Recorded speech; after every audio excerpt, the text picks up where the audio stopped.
Let's welcome on board Seshadri Sen, Head of Research at Alchemy Capital Management as well, joining in on the show right now. Seshadri, hi, morning. Great to have you on the show. Can't help but begin talking about IT first.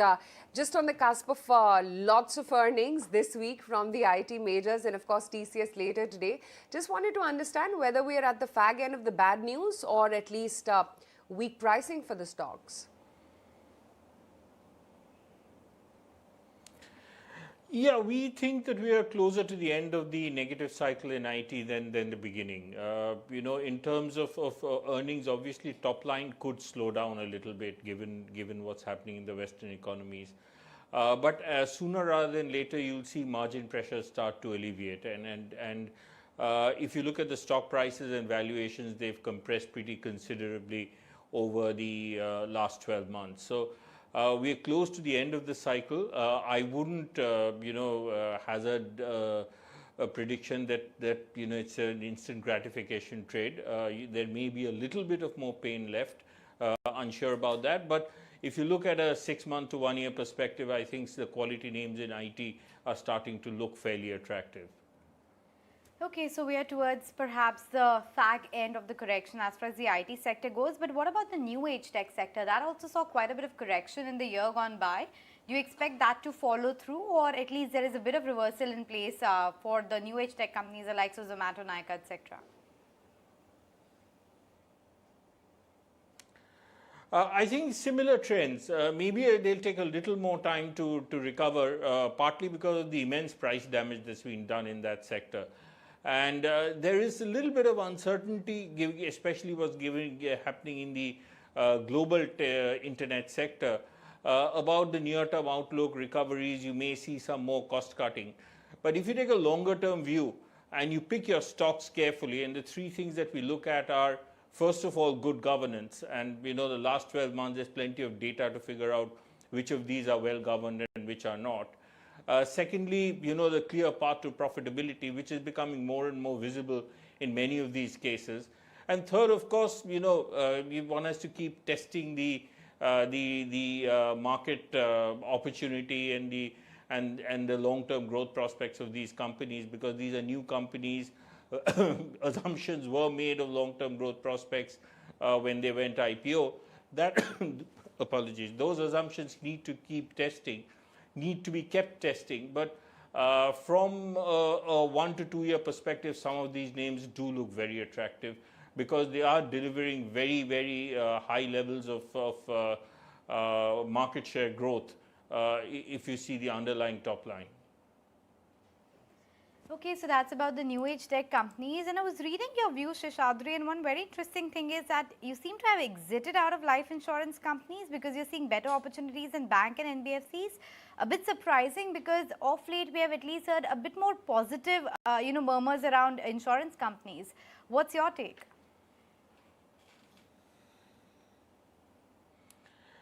Yeah, the insurance companies have gone through major pain. Primarily, I think, because when they were first listed and in the first 2-3 years of listing, they were simply overvalued. I think the market opportunity size were overassessed, growth opportunities were overassessed, and given that it was a new sector, people benchmarked them with the private sector banks in terms of, if this is X price to book, let's put X price to EV on that.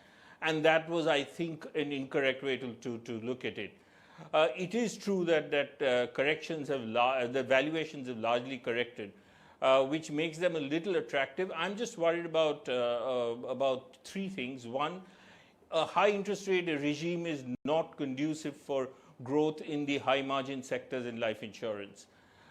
Two, the highest margin segment in life insurance, which is protection, is facing some challenges. Over the last 2 years, they faced challenges on pricing. And there again, the size of the market, we're not sure of. As you go into smaller towns and you go down the income curve, it becomes more challenging to grow that business. So, and some of the growth drivers of the last 2-3 years, like the non-par assured return products, may face challenges in a higher interest rate environment. So I'd be, these are very high quality companies. And for sure the valuations have corrected, so they look a little tempting, but I'd be a little careful in terms of which I pick. because there may be a little bit of overvaluation still there in the system.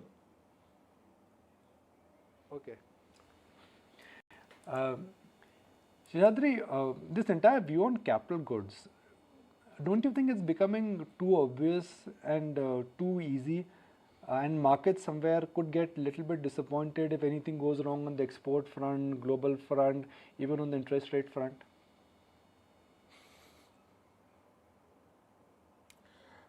Interest rates, not so much. Global, yes, I think that is a worry, but many of these capital goods companies are largely domestic oriented. So if there is a large global exposure, I'd be a little careful. But I do believe that the domestic capital goods industry is on the cusp of a really long-term growth phase. We saw sort of darkish winter between 2015 and 20 when everything slowed down. Also, any company that survived that period and still exists and is thriving well is almost by definition well poised to exploit this what I see a multi-year growth phase in capital goods. So by and large, I think the sector still looks very interesting, but I would be selective and go back to the basics in terms of again looking at balance sheets and cash flows for some of these companies. Also, what I think the last year or two in the markets have taught us is that overvaluation is a big risk to stock prices. So we would be a little careful about what valuations we are buying this at. But if you adjust for these factors, avoid those with a large global exposure, avoid those which are very expensive on valuations. I think the sector does look very interesting, and there'll be plenty of opportunities there, especially in the mid-cap space. You've tracked the banking sector very closely in your previous avatar. What is your understanding of the PSU banks? Is this like a deep swell, more like a trade, not a structural space where you want to park your money?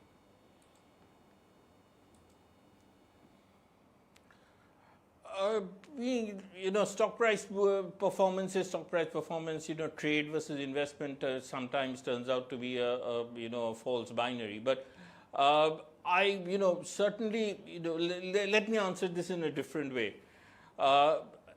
In the short term, the PSU banks, their fundamentals look very, very positive. Asset quality pressures have compressed. Loan growth has come back. They are competing in some categories reasonably well with the private sector banks. And of course, the main factor that is driving the stock prices is that they were really, deeply undervalued going into early 2022. Going forward, however, I would think that as we get deeper into the cycle, the fact that they still will struggle to compete in some segments with the private sector banks, that will show up, and we'll see some of these growth rates start to taper off. More importantly, for the entire sector, you'll see a sharp rise in deposit costs as we progress through this calendar year. And some of that we are seeing the first signs of in terms of the way they're raising deposit rates.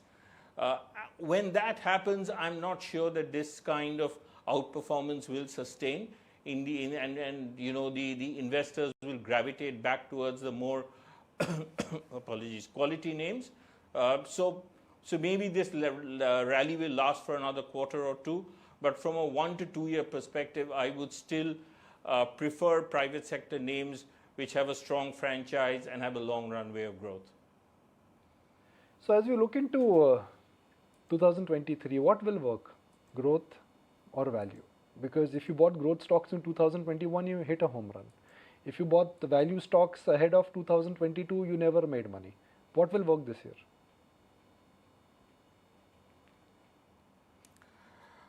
My view is that at some stage quality will make a comeback. I would still say that and I would qualify the growth and quality stock argument with the fact that I don't think overvalued stocks will perform in the next year or two. I think that phase between 2015 and 20, where you could buy a quality name at any valuation and make money, that era is in the medium term gone. You will, even if you buy quality names, you will still have to look at what valuations you're buying it at if you hope to make money.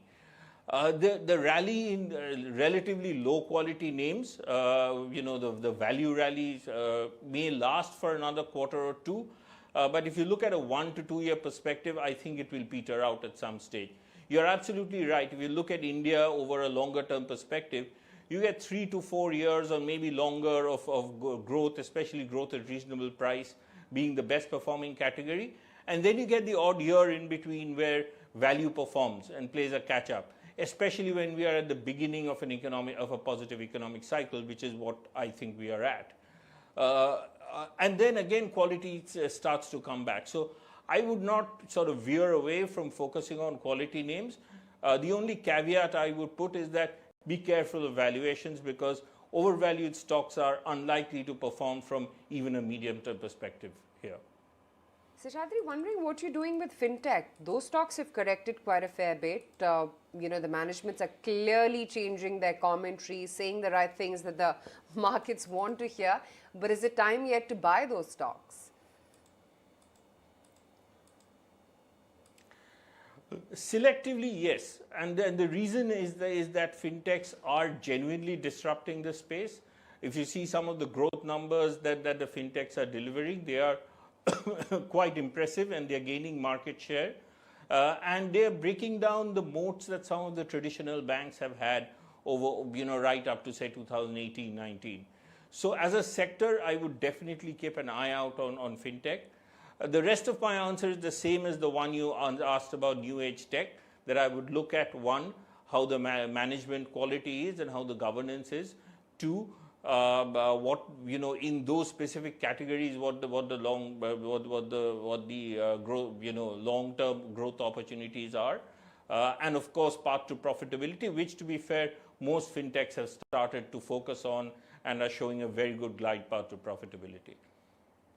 Okay, Seshadri, we'll let you go on that note. Appreciate you joining us on the show today.